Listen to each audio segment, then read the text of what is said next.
convoy, and they wanted to use chemicals so that they can paralyze our brain the way they did to Kenneth Matiba. And that is why we had to take an escape, an alternative route to get here.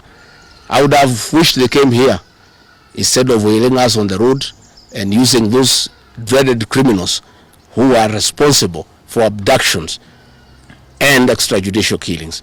And that squad works under the Director General of the National Intelligence Service. It's 101 officers who are recruited from the administration police, and they have been given special training by the National Intelligence Service, and they are responsible for the abductions and extrajudicial killings. And that is the squad that had been planned yesterday and mobilized so that they can incapacitate me and my people. Yes. Thank you so much. My name is Have you reported the latest incident towards death in your life? Report to who? These are the same people who want to kill me. How do you report to the people who are planning to poison your mind so that the brain can be paralyzed and then you become a vegetable? I cannot report. And I wrote to the Inspector General of Police and the Director of Criminal Investigations. Instead of answering the issues I had raised, told me to report to the next police station. Yet all these things have happened under the cover of the police. So it is useless to go and report to the police. That is why I'm talking to the people of Kenya, so that if anything happens to me, President William Ruto must be held accountable. And I want to say, when they hounded me out of office, I pleaded with my supporters to stay calm and express their displeasure by singing. That is no longer going to be the case. And my supporters have blamed me for not allowing them to stand up to intimidation and the wrong things that are being done against their leaders. Therefore, our supporters are on high alert, and they will be part of the leadership and ourselves who will be resisting impunity and intimidation by William Ruto and the government. Oh, yes. You've been on record in church in Gachagua yesterday saying you were misquoted.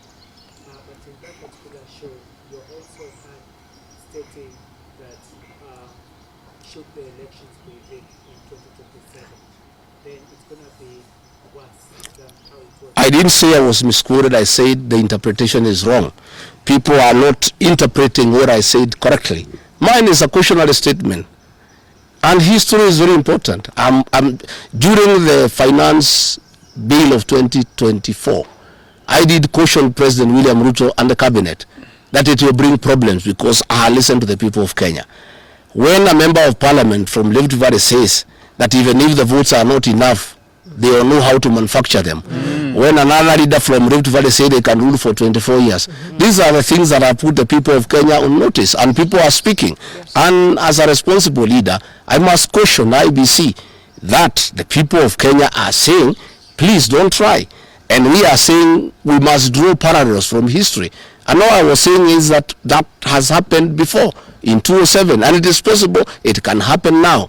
And I was asking IBC to be patriotic enough to make sure they don't put the country into a crisis. That is all I did. I did not ask anybody to cause violence. I did not say people will fight each other. I just said, let's be careful. This has happened before, and it was bad.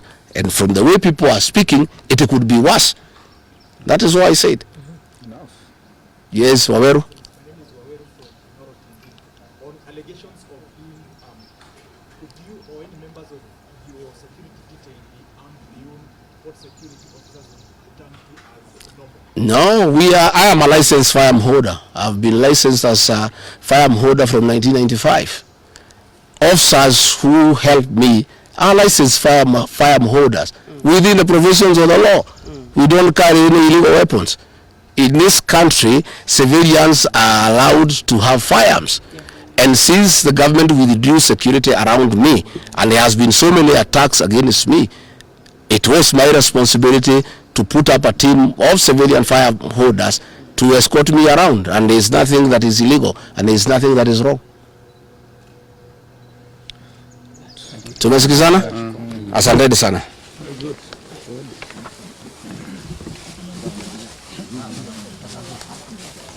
Karungo.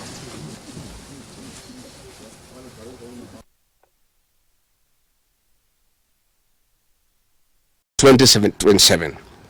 It is my civic duty as a leader to remind the IEBC, all agencies and institutions charged with election management, that they must deliver free, fair, verifiable, and credible election. I have heard the CS Interior and other pretenders to the throne claim that they will not allow political violence. I urge them to walk the talk. Since November 2024, political violence of great magnitude has been meted on me, my family, and my supporters. Not a single case has been prosecuted. For instance, on 28th November 2024, at a solemn funeral service in Limuru, Kiambu County, I was attacked by organized criminal gangs under police escort. On 28th December 2024, in Shamata, Nyandarua, an inspector of police flanked by criminal gangs threw tear gas canisters at me. On 23rd March 2025, at ACK St. Peter's Cathedral in Nyeri, my convoy was attacked at a church compound by a known criminal gang under police escort.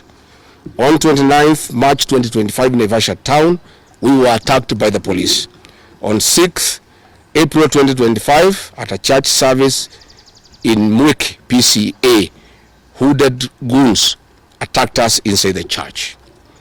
We dismiss with contempt the loose talk by CS Interior that during the DCP party unveiling, where goons dared to cause chaos were fighting for handouts from us. These were state-sponsored, but fortunately, they were overpowered by security personnel and supporters. The CS has given instructions that instead of arresting the said goons, they disarm my security personnel to give goons free access to me and my supporters in future occasions. Let it be known that our party, DCP, has organic support, and we do not pay supporters to attend our meetings the way the government is doing to people to attend their meetings. Finally, let me assure the planners of this violence that you will not stop the cause of the people of Kenya. The one-term movement and the DCP party popularity will not be stopped and will not be slowed down. The cause to liberate Kenya is not about Rigathi Gachagua. All the leaders with me. Wasting time and resources to stop me is a zero-sum game.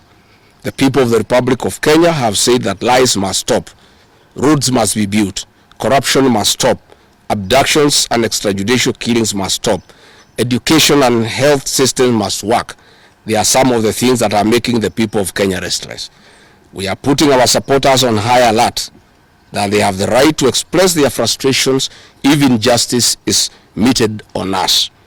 My supporters and I will not be cowed or intimidated by the use of the criminal justice system to manage politics. The drama of waylaying us on roads should be stopped. If the government knows that I have committed a crime known under the laws of Kenya and identified in the penal code, they know all my homes. And I'm here. They know my Wamunyoro home. They don't need to waylay me on the road. Let them just come here, and if you have committed a crime, they can come and arrest me and take whatever action that they want to take. That is the end of the statement. Iko swali? Yes. Yes. Have you been summoned by maybe any investigative agency? There are concerns that maybe you've snapped some. I have not been summoned by anybody, and I'm waiting if there is any summon. What happened is that they wanted to plant weapons in my